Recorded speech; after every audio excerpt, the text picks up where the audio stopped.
বন্ধুরা, এই গাড়িটা মন দিয়ে দেখুন। এই গাড়িতে রাশিয়ার রাষ্ট্রপতি ভ্লাদিমির পুতিন বসে আছেন। ইউক্রেনের ওপর হামলা করার পর পুতিন প্রথমবার সিংহের মতো কোনো শক্তিশালী মুসলিম দেশে ঢুকেছে। এই মুসলিম দেশে পৌঁছানোর পর পুতিন ভারতের দুর্দান্ত প্রশংসা করেছে আর আমেরিকার ওপর থাবা বসিয়ে দিয়েছে। ভ্লাদিমির পুতিন হঠাৎ ইউনাইটেড আরব এমিরেটসে পৌঁছে যান। আকাশে পুতিনের সুরক্ষা 4টে খতরনাক সুখোই 35 ফাইটার জেট প্রদান করছিল। ইউনাইটেড আরব এমিরেটসের রাজধানী আবুধাবিতে যখনই পুতিন পা রাখেন তখন গোটা দুনিয়ার চোখ ছানা বড়া হয়ে যায়। এই দৃশ্য আমেরিকাকেও নাড়িয়ে দিয়েছে। পুতিন ভারতের জন্য কি বলে আর আমেরিকার মান সম্মান নিয়ে কিভাবে খেলে সেটা আপনাদের বলবো, কিন্তু সবার প্রথমে দেখুন ইউনাইটেড আরব এমিরেটস পুতিনকে কিভাবে স্বাগত জানিয়েছে। পুতিনকে ওয়েলকাম করার জন্য ইউনাইটেড আরব এমিরেটের ফাইটার জেট আকাশে রাশিয়ার পতাকা বানিয়ে দেয়। পুতিনকে গান স্যালুট করা হয়, কিন্তু খেলা সেখানেই শেষ হয় না। ইউনাইটেড আরব এমিরেটসে পৌঁছানোর পর পুতিন দ্রুত সৌদি আরবের উদ্দেশ্যে বেরিয়ে পড়েন। সৌদি আরবে পৌঁছে পুতিন মোহাম্মদ বিন সালমানের সাথেও সাক্ষাৎ করেন। ইউনাইটেড আরব এমিরেটস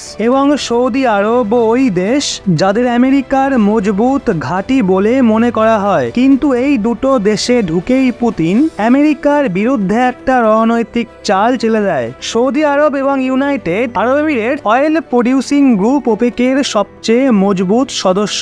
বিশ্ব জুড়ে অয়েল প্রোডাকশন এবং বাণিজ্যে ওপেকেরই আধিপত্য রয়েছে। কিছু সময় আগে ওপেক আমেরিকার ইশারাতেই কাজ করত, যার ফল ভারতকেও ভোগ করতে হতো। কিন্তু এখন ওপেকে ভারতের মিত্র রাশিয়াও থাবা বসিয়েছে।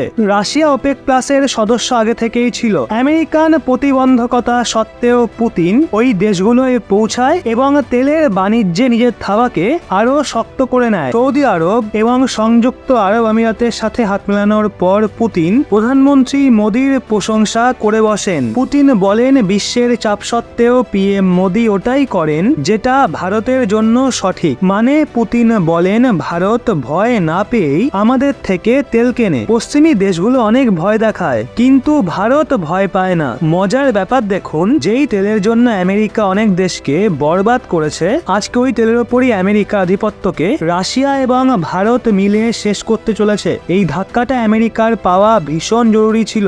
আমেরিকা রিসেন্টলি ভারতকে খালিস্তানি লিডার পান্নুর জন্য হুমকি দেওয়ার চেষ্টাও করেছিল, কিন্তু এখন পুতিন ভারতের পাশে দাঁড়িয়ে আমেরিকার হাত বেঁধে দিয়েছে। আপনাদের একটা চাঞ্চল্যকর তথ্য দিই, পুতিন এমন সময়ে উপসাগরীয় দেশগুলোর যাত্রা করছিলেন যখন ইসরায়েল এবং হামাসের মধ্যে জোরদার যুদ্ধ চলছে। এই যুদ্ধের কারণে পুরো মিডিল ইস্ট এলাকায় আমেরিকার হাজার হাজার সেনা এবং পরমাণু ক্ষমতা সম্পন্ন যুদ্ধ জাহাজ মোতায়েন রয়েছে। কিন্তু এই সবগুলোর সামনে পুতিন তার বিমানের সাথে 4টে সুখোই 35 ফাইটার জেট নিয়ে ইউনাইটেড আরব এমিরেটসে পৌঁছে গেছেন। অবশ্য ইউক্রেন যুদ্ধের জন্য পুতিনের বিরুদ্ধে ইন্টারন্যাশনাল ক্রিমিনাল কোর্ট গ্রেপ্তারি ওয়ারেন্টও জারি করে রেখেছে, কিন্তু সংযুক্ত আরব আমিরশাহী এবং সৌদি আরব দুজনেই আইসিসির সন্ধির অংশ নয়। এর সরাসরি মানে হলো এই দুই দেশে পুতিনকে গ্রেপ্তার করা যাবে না। তো বন্ধুরা, কি বুঝলেন এই ভিডিও থেকে নিচে কমেন্টে অবশ্যই জানান, এবং ভারত রাশিয়ার মিত্রতা নিয়ে আপনাদের কি মন্তব্য সেটাও জানাবেন।